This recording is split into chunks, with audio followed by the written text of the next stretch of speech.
आग लगी बस्ती में कैसे अप्रोच किया गया आपको, और जब पता चला फिर घर वालों का क्या रिएक्शन था, फिल्म करनी है? घर पे कोई ऐसी डिस्कशन नहीं हुआ इस मौजू के ऊपर ज़्यादा। अच्छा। हाँ भाई, घर पे आप कैसे बताएंगे कि आप फिल्म में काम करने के लिए जा रहे हैं? हमारे लिए अरे अल्लाह ये कर लिया, ये क्या कर लिया, ये तो ये वाला जिक्र है कि यार अब गया हाथ से। क्योंकि हमारे यहाँ जब भी, अब उनको कौन पता है कि भाई आप हीरो नहीं है यार, बट उनके जहन में तो यही है ना कि आप सिर्फ गंदे सीन करने के लिए सिर्फ गंदे सीन करने के लिए जा रहे हैं।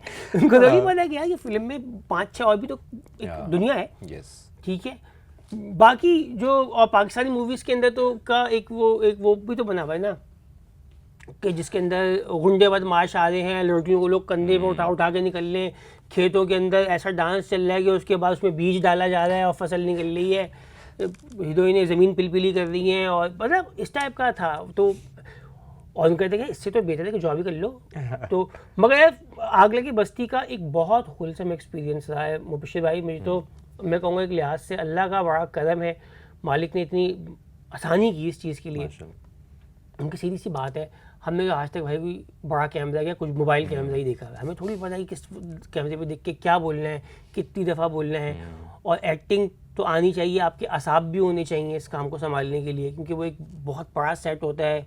और वो सब डायलॉग्स ऑन स्पॉट थे मैक्सिमम। क्योंकि मुझे भाई मुझे रीच आउट किया था जो मूवी के राजा थे बिलाल, उन्होंने वो उनको अंदाज़ा हो गया था कि यार कि ये राइटिंग थोड़ी सी अली अब्दुल्ला की शायद स्ट्रॉन्ग हो, तो उन्होंने कहा कि यार इस तरह से कुछ करना है, ये सीन है, फिर सीन्स आए। तो उन्होंने बोला कि भाई देखिए ये सीन है, आप लोग इम्प्रोव टू कर सकते हैं, मतलब आप लोग इसको जितना अपना मज़े का बना सकते हैं आप बनाएं, हम उसको देख लेंगे, जहाँ हमें लगा कि इसको थोड़ा वो करना है वहाँ हम आपको साथ साथ करते चले जाएंगे। और ये मैं कहता हूँ भाई, उनका और फ़हद भाई का एक बड़ा ज़र्फ़ था, बहुत बड़ी बात थी कि उन्होंने यार बड़ा अकोमोडेट किया फ़हद भाई ने मुझे। क्योंकि भाई फिल्म में मैं तो बीच में मेरे को लगा शाम 4-5 बजे के बस भाई ठीक है सही है, बहुत अच्छा लगा आप लोगों से मिल के। टेम्परामेंट नहीं होता ना, आपको आइडिया ही नहीं है ज़िंदगी। अरे मुझे तो वो भी तो था ना कि चक्कर आ रहे हैं, ये हो रहा है, दिल घबरा रहा है, ये हो रहा है, वो हो रहा है, इसलिए नहीं कि काम के प्रेशर की वजह से, हमें आदत नहीं थी काम करने की। अब एक वो भी होता है ना, स्टार वाली फील भी है यार, दिल नहीं कर रहा कर दूँ, ये स्टार वाली नहीं थी। अब ऐसा उनके फ़हद भाई और माया खान इतने अच्छे लोग हैं कि बिल्कुल एक बहुत घरेलू माहौल हो चुका था। तो स्टार वाला चक्कर नहीं था, वो ये था कि आपके घर में एक बच्चा नहीं होता है जिसको हर थोड़ी बात में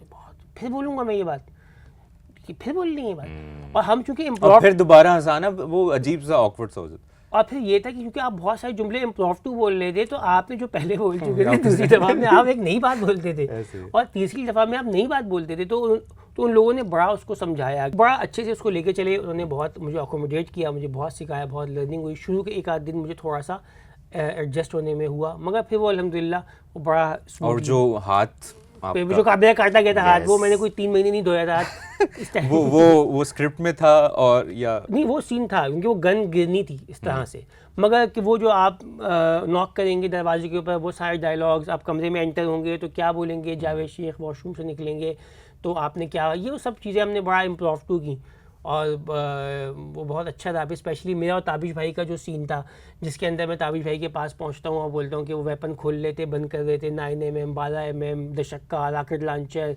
ये एक क्लिप था, हमने देखा हुआ था, एक इंटरनेट पे चलता था। एक कोई थे साहब, वो बोलते थे कोई ऐसा वेपन नहीं है जो नहीं चलाया, 9mm 12mm ये वो फलां ढिमका, वो बेसिकली इंडिया को बता देते ये बात। और इसी दौरान अली भाई हमारे साथ मौजूद हैं, एक बड़े ख़ास हमारे गेस्ट भी हमारे साथ मौजूद हैं, और हम बात करना चाहेंगे हमारे साथ। इतना आपका जिक्र हो रहा है कि हमने सोचा आपको बुला ही लेते हैं। ताबिश भाई हमारे साथ मौजूद हैं। ताबिश भाई सुभानी, अस्सलाम वालेकुम, कैसे हैं? मैं ठीक हूँ अली भाई, आखिरकार आप जियो आ ही गए। ताबिश भाई पहले आप लेके आए, उसके बाद अभी मुबशिर भाई, आप ही की वजह से आते हैं यहाँ पे। आज मुबशिर भाई ने भी बुला लिया चक करियो पर। कैसे ताबिश भाई, किधर है? राशनियों में गिरे हुए भाई। यस, दुबई में हूँ माशाल्लाह। अरे ज़बरदस्त। मैंने मुबीन भाई की और आपकी स्टोरी देखी थी, जिसमें मुबीन भाई ने आपको बहुत बड़ा शाउट आउट दिया था। ताबिश भाई ताबिश भाई, आप ये स्पेशल पॉडकास्ट चल रहा है और अली भाई के हम जर्नी पे बात करें, आपका भी बहुत जिक्र हो रहा है। अली भाई के बारे में आप कुछ कहेंगे तो वो एक तारीख का हिस्सा बन जाएगा। तारीख का हिस्सा क्यों बन जाएगा? अली भाई की सेहत बिल्कुल ठीक है भाई, जिंदा रहेंगी।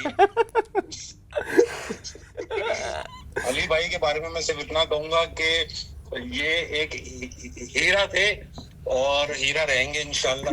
और इनके कहते हैं ना सेल्फ मेड लोग जो होते हैं उनमें से हैं अली भाई। और मुझे अक्सर जो है ये वो रहती है इनसे शिकायत कि अपने आप को जो है ना ये अभी भी छुपा के रखते हैं। इनके अंदर इतने टैलेंट हैं जिनका जिक्र अभी ऑनलाइन नहीं किया जा सकता। जो बात है। मगर अली भाई से आप तारीख पे डिस्कशन करें, सियासत पे डिस्कशन करें, ग्लोबल पॉलिटिक्स पे डिस्कशन करें और सीरियस करें, ये आपको हैरान कर देंगे, बल्कि ये शाहजेब खानजादा को परेशान कर देंगे। अरे thank you so much Tabish भाई, अल्लाह हाफिज। ओके अली भाई, अल्लाह लफ्ज़ भाई मतलब बात होती है।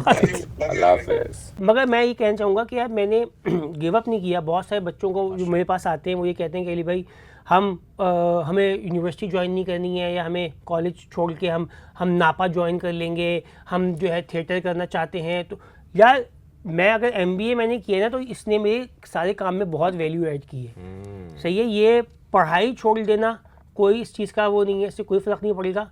मतलब कि आपके कंटेंट क्रिएशन के ऊपर किसी एक आध दो ने अगर इस तरह से कोई रास्ता बना लिया तो वो देखो उनका जर्नी है, हर इंसान का अपना जर्नी है। पढ़ाई एक ऐसी चीज़ है, और खुदा ना खास्ता फॉर एग्जांपल मेरा अकाउंट अभी गया वापस नहीं आता तो मेरे पास MBA था, मेरे पास 7-8 साल की नौकरी का एक्सपीरियंस है, मैं जॉब पे वापस जा सकता हूँ।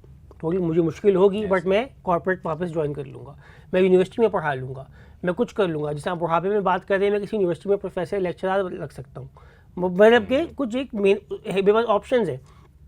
तो इसलिए जो ये बच्चे समझ रहे हैं कि यार कि बस डायरेक्ट हमने इंस्टाग्राम के अकाउंट बनाने हैं, हमने काम उठा देना है, यार ये एक साइड गिग है, इसको मैच्योर होने में टाइम लगेगा, पढ़ाई छोड़ने का कोई सीन नहीं है। गिव अप बिल्कुल नहीं करना है किसी चीज़ के ऊपर। मुश्किल आती है, फिर निकल जाती है, फिर आती है, फिर निकल जाती है। ये ज़िंदगी का सफ़र है, ऐसे ही चलेगा। जो जेन ज़ी ने किया है इंडिया में, वज़ीर तालीम को इस्तीफे पर मजबूर कर दिया, तो जेन ज़ी कितनी पावरफुल हो गई, कितना किसी भी मुल्क का आपकी मैं रील्स भी देख रहा था इसको। भाई किसी भी मुल्क का जो यूथ है ना यार, वो मैं समझता हूँ कि भाईजान उससे ज़्यादा कोई पावरफुल बंदा नहीं है। वो देखें जो भी मुल्क के ताकतवर हल्के होते हैं या जो भी उस मुल्क का है, क्या वो देखो थोड़ा आगे निकल चुका है, उसको जो अभी की चल रहा है उसके बारे में नहीं पता। और वायलेंस को मुझे सबसे अच्छा लगा इस वाले जेन ज़ी के प्रोजेक्ट के, वो वायलेंट नहीं हुए। उन्होंने अगले को सिर्फ ना वास्ते के ना भैया भैया भैया भैया करके अगले का दिमाग शांत कर दिया यार कि उन्होंने उसको अपने टर्म्स के ऊपर ले आए। ठीक है, तो यानी कि उनके पास बड़ी ताकत है, आपके पास आपके जुमले, आपकी पावर, आपकी प्रेजेंस में इतनी स्ट्रांग है कि उसको कोई इग्नोर नहीं कर सकता। मतलब कि कोई ज़रूरत नहीं है वो पुराने फैशन थे कि आप हर दफ़ा ही बंदूक उठेगी और आपको निकलेंगे और एक जंग होगी और फिर आएगा, ऐसा कुछ सीन नहीं है। बहुत अच्छा आप सॉफ्ट तरीके से, मैं तो बड़ा इम्प्रेस हुआ, मतलब बहुत मैच्योर मुझे लगा कि माज़रत के साथ 90s वाली जो जनरेशन है, 80s वाली जो जनरेशन है ना, उसके अंदर हमेशा एडजस्ट करने की सलाहियत बहुत ज़्यादा है। वो हमेशा ये कहते रहे कि यार संभल के चल लो, ज़्यादा चैलेंज ना करो। हमने खुद भी अपनी तरबियत के टाइम पे ये बात सोची कि अक्सर माँ बाप कहते हैं अपने बच्चों को कि भाई तुम क्यों गाड़ी निकालोगे, उसको बोलो वो गाड़ी निकाले।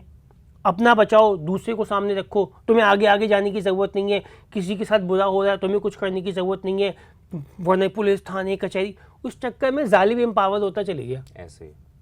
तो मगर ये जो जनरेशन थी इसने कहा नहीं भाई, हम सवाल करेंगे, हम क्वेश्चन करेंगे और हम करते रहेंगे और इतना करेंगे, हमारे मुंह पे खड़े होकर इतनी दफ़ा पूछेंगे हाथ पीछे बांध के कि तुम्हें जवाब देना ही पड़ेगा। ट्रू। और लोगों ने दिया, मतलब आज वज़ीर तालीम ने कर दिया रिजाइन।